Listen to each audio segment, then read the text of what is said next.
What in the world just happened?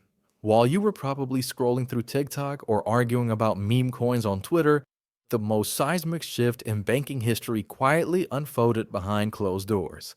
I'm talking about a transformation so massive that is about to make early XRP holders look like absolute geniuses.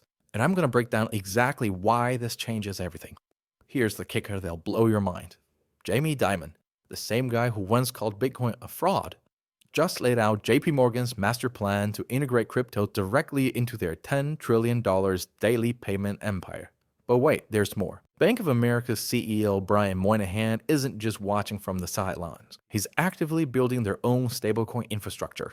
And guess what technology they're all gravitating toward? You got it, Ripple's XRP and RLUSD ecosystem.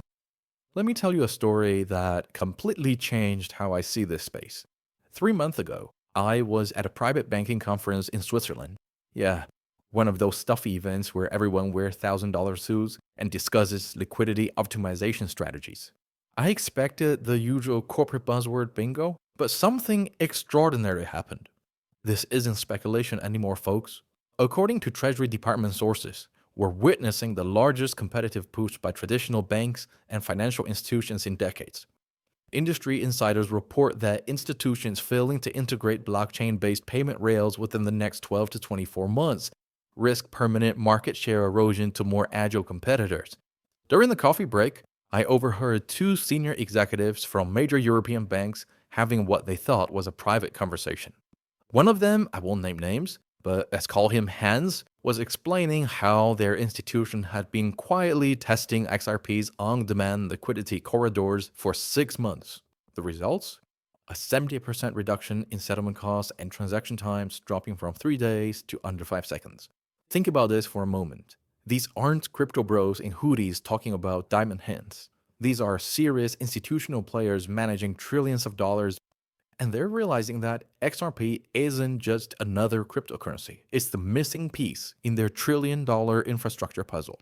JP Morgan's Strategic 180, from skeptic to strategic believer, now pay close attention to this next part, because it reveals the institutional decision-making process happening in boardrooms across Wall Street right now. Jamie Dimon's transformation from Bitcoin skeptic to blockchain advocate didn't happen overnight. Federal Reserve data indicates that JP Morgan's payments division already processes nearly $10 trillion daily across global markets, making them the ultimate bridge between traditional correspondent banking alternatives and next-generation settlement infrastructure. But here's where it gets interesting, and this is something most people completely miss. Dimon recently stated, there are things that stablecoins can do that traditional cash can't, like being programmable. I might be able to send a stablecoin, then you can send it to 10 different vendors automatically. This changes everything. JP Morgan's own JPM coin processed over $1 billion daily, but that's confined to their private network. The real game changer? They're exploring partnerships that could leverage XRP's public infrastructure for global liquidity sourcing. Lightbulb moment. Here's the mind-blowing data that industry insiders don't want you to know. JP Morgan's payments segment generated $18.1 billion in revenue during 2024 alone, with payment fees growing at double-digit rates for 4 consecutive quarters. But here's the staggering reality. If banks lose their payment processing dominance to fintech competitors and blockchain-based settlement networks, they're potentially looking at losing several billion dollars in annual after-tax profits. Let me break this down with a real-world example that'll make your head spin.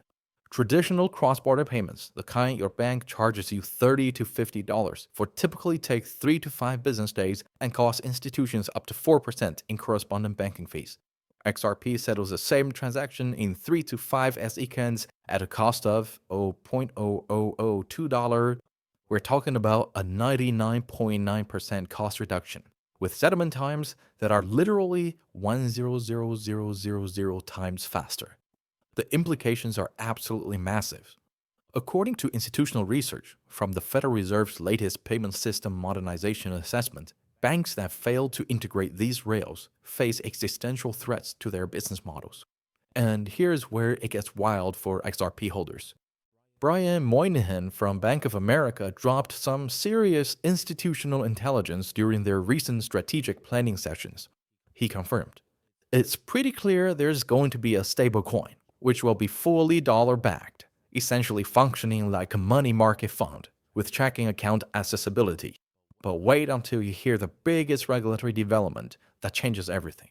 The Genius Act, passed with overwhelming bipartisan support, establishes the first comprehensive federal framework for payment stablecoins in United States history. This legislation mandates one-to-one reserve backing, routine independent audits, and robust consumer protection mechanisms. Here's what most people aren't realizing. This regulatory clarity eliminates the compliance uncertainty that previously prevented major banks from entering the stablecoin space. Central bank pilot programs demonstrate that institutions like Bank of America can now build their digital asset strategies around concrete legal requirements rather than navigating unclear regulatory waters. The Stellar Surge, Protocol 23, and the infrastructure race. Think about this while XRP dominates the headlines. Stellar is quietly building something extraordinary. The upcoming Protocol 23 upgrade, scheduled for the 3rd of September 2025, introduces multi-threaded smart contract execution and aggressive WebAssembly caching that could push theoretical throughput to 5,000 transactions per second. We're talking about infrastructure that makes Ethereum look like dial-up internet. But here's the kicker that most analysts miss. Stellar's recent partnerships with Franklin Templeton, tokenizing $446 million in US Treasuries, and PayPal's integration of PYUSD demonstrate that serious institutional money is flowing into alternative blockchain rails. Total value locked on Stellar reached over $100 million, with stablecoin supply hitting record highs of $627 million. This creates a fascinating competitive dynamic. While XRP focuses on institutional cross-border payments, Stellar targets broader financial inclusion and programmable money applications. Both networks are experiencing unprecedented institutional adoption, but through different strategic approaches. The technical superiority, that changes everything. Let me explain something that'll make you understand why banks are gravitating toward these specific technologies. Consider the in-house development timeline banks face. Regulatory readiness takes 3 to 12 months, talent acquisition requires 3 to 6 months, technical development consumes 6 to 12 months, and ecosystem partnerships need another 3 to 6 months. Total development cycle, 12 to 24 months minimum. Compare that to partnering with Ripple or Stellar. Banks can deploy in weeks rather than years, leverage battle-tested infrastructure, and tap into existing compliance frameworks. Industry insiders report that Ripple's 4-year SEC lawsuit actually strengthened their institutional credibility. The $125 million settlement validated their legal resilience. Here's a personal anecdote that perfectly illustrates this. Last month, I spoke with a CTO at a mid-tier regional bank, let's call her Sarah, who was tasked with evaluating blockchain payment solutions. Her team spent 6 months analyzing build versus partner decisions. The economics overwhelmingly favored partnerships. $4.5 million in development costs versus $200,000 annual platform fees with established providers. RLUSD, the institutional grade game changer. Now, here's where the technical superiority becomes obvious. Ripple's RLUSD stablecoin operates under New York Department of Financial Services charter with full regulatory compliance and BNY Mellon providing custodial services. This addresses banks' primary concerns about counterparty risk mitigation and prudential regulations. But here's the strategic advantage that most people miss. RLUSD's dual ledger compatibility enables operation on both XRP Ledger and Ethereum networks, providing banks with maximum flexibility while maintaining Basel III compliance standards. This interoperability addresses the fundamental challenge of banking institutions that need cross-currency settlement efficiency without vendor lock-in. Amina Bank AG became the first global institution to support RLUSD deposits and withdrawals, processing corporate cross-border transactions with settlement finality under 5 seconds and total fees below 0.02% of transaction value. These aren't theoretical benefits, they're measurable efficiency gains that directly impact treasury management solutions. The interoperability challenge. XRP's secret weapon. Here's something that absolutely blew my mind when I first understood it. Banks issuing their own proprietary stablecoins face a fundamental problem. If Bank A issues A coin and Bank B issues B coin, how do they efficiently exchange value between different tokenized systems? This is where XRP functions as a neutral bridge asset with institutional grade liquidity. The on-demand liquidity corridors enable automatic conversion. Bank A's stablecoin converts to XRP, transfers instantly across the network, then converts to Bank B's preferred settlement currency. This eliminates the need for pre-funded nostril accounts in multiple currencies. Federal Reserve data indicates that this approach can reduce settlement-related funding costs by up to 60% while eliminating the 3-day correspondent banking delays that currently plague cross-border institutional transfers. We're talking about systematic transformation of how global banks manage liquidity and settlement risk. The institutional accumulation pattern, and here's where it gets interesting for long-term XRP holders. Recent SEC filings reveal that institutional wallet addresses holding between 1 minus 10 million XRP increased by 37% over a 90-day period, while exchange-held supplies decreased by 23%, indicating significant accumulation by non-retail participants. A major Chinese firm recently added XRP to its strategic reserves, a move that industry observers believe could trigger broader adoption across Asia. When you combine this with Ripple's $200 million acquisition of Rail and the $1.25 billion Hidden Road purchase, you're seeing systematic infrastructure building that positions XRP as essential financial plumbing. The competitive landscape. Why XRP wins. Let me be brutally honest about the competitive dynamics here. While networks like Solana boast impressive transaction throughput, over 90% of their on-chain activity consists of meme coin speculation rather than institutional financial applications. The recent data shows Solana meme coins collectively held a market capitalization of $15.7 billion, with $5.4 billion in daily trading volume, hardly the foundation for serious institutional adoption. Compare this to Ripple's institutional positioning. Central bank digital currency pilots across multiple countries have selected XRP ledger technology for government-backed digital currency frameworks because it provides the regulatory oversight and systematic risk assessment capabilities that sovereign entities require. Think about the customer bases. Ripple's partnerships include over 350 financial institutions across 50+ countries, focusing on correspondent banking optimization and real-time gross settlement applications. Meanwhile, competing networks primarily serve retail traders and DeFi yield farming protocols, creating a fundamental mismatch with institutional capital deployment strategies. The regulatory framework, Genius Act, and beyond. This might blow your mind, but the Genius Act specifically identifies the limited number of stablecoins that qualify as regulated U.S. payment stablecoins based on reserve composition. These include Circle's USDC, PayPal's PYUSD, and Ripple's RLUSD, creating an exclusive ecosystem of institutionally compliant digital dollar solutions. The legislation requires that permitted payment stablecoin issuers maintain segregated bankruptcy remote reserves, publish monthly attestations certified under penalty of perjury, and submit to annual audited financial statements.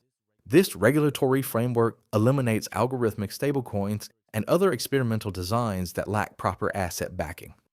What's particularly significant is the Act's prohibition on yield-bearing features for payment stablecoins, ensuring they function as transactional instruments rather than investment products. This aligns perfectly with banks' needs for liquidity sourcing, algorithms, and foreign exchange volatility hedging tools. The price prediction models, conservative versus bullish. Looking ahead, the convergence of regulatory clarity, institutional partnerships, and technical superiority creates a perfect storm for XRP adoption. Machine learning price prediction models suggest conservative targets of $3.12 by August 2025, with bullish scenarios reaching $5.50 plus based on sustained institutional buying momentum. But here's where it gets really interesting. If the aggregate crypto market cap reaches $20 trillion, a scenario supported by institutional adoption trends, XRP's market capitalization could potentially expand to $800 billion, implying a price above $13 per token. While this represents the high end of projections, The institutional infrastructure being built today, Stellar's silent revolution, the infrastructure play. Meanwhile, Stellar continues its quiet revolution in institutional finance. The upcoming Protocol 23 upgrade represents more than technical improvements. It's positioning Stellar as the backbone for central bank digital currencies and real-world asset tokenization. Recent partnerships with Franklin Templeton and the integration of major payment platforms demonstrate that Stellar isn't competing with XRP. It's building complementary infrastructure for different use cases. The network's total value locked surpassed $100 million, with institutional-grade projects like tokenized U.S. Treasuries driving adoption. While XRP dominates cross-border institutional payments, Stellar focuses on financial inclusion and programmable money applications, creating a diversified blockchain ecosystem that serves different institutional needs. The network effect and future value drivers? Think about this logically. As more banks integrate RLUSD and XRP-based settlement rails, the network effects compound exponentially. Each new institutional participant increases liquidity, reduces transaction costs, and strengthens the overall ecosystem's value proposition for subsequent adopters. With stablecoin market capitalization surpassing $250 billion in 2025 and growing at 22% year over year, the addressable market for compliant, institutional-grade digital dollar solutions represents a multi-trillion-dollar opportunity. XRP's positioning as the bridge asset connecting these disparate stablecoin networks creates unprecedented utility demand. Personal investment philosophy. Why I'm bullish. Let me share something personal. After 15 years covering traditional finance and 5 years deep in the crypto trenches, I've learned to follow the institutional money, not the retail hype. The convergence we're witnessing, regulatory clarity, institutional partnerships, and technical infrastructure reminds me of the early internet adoption by enterprises in the late 1992. The institutions that master blockchain-based payment rails first will dominate the next generation of global finance. XRP and Stellar aren't just cryptocurrencies, they're becoming the foundational infrastructure for tomorrow's financial system. When trillion-dollar institutions start moving serious money through these networks, the price appreciation will make today's levels look like an absolute steal. Final thoughts. The institutional wave is here. This changes everything, folks. We're witnessing the largest transformation in global payment infrastructure since the creation of SWIFT in the 1972, and XRP holders are positioned at the epicenter of this institutional revolution. The convergence of regulatory clarity through the Genius Act, strategic partnerships with major banks, and technical superiority in cross-border settlement creates a compelling investment thesis that extends far beyond typical cryptocurrency speculation. As banks race to integrate blockchain-based payment rails to remain competitive, those that choose Ripple's proven infrastructure gain significant advantages in compliance, security, and operational efficiency. For XRP holders, this institutional adoption wave represents the fundamental value driver we've been anticipating for years. The quiet revolution is happening in boardrooms and treasury departments, not on social media. By the time the mainstream financial press catches up to these developments, the rails will already be laid, and institutional transactions will be flowing seamlessly across continents on networks designed for impact rather than hype. Make sure you're subscribed and hit that notification bell, because I'll be tracking every development in this rapidly evolving institutional adoption story. Drop a comment telling me which aspect excites you most. Are you positioning for Stellar's infrastructure play or XRP's bridge currency thesis? The early movers in this financial revolution won't just profit, they'll help write the rules for tomorrow's global economy. This is your host. And remember, when traditional finance embraces blockchain rails, the visionaries who positioned early don't just win, they transform entire industries. Let's keep building the future together.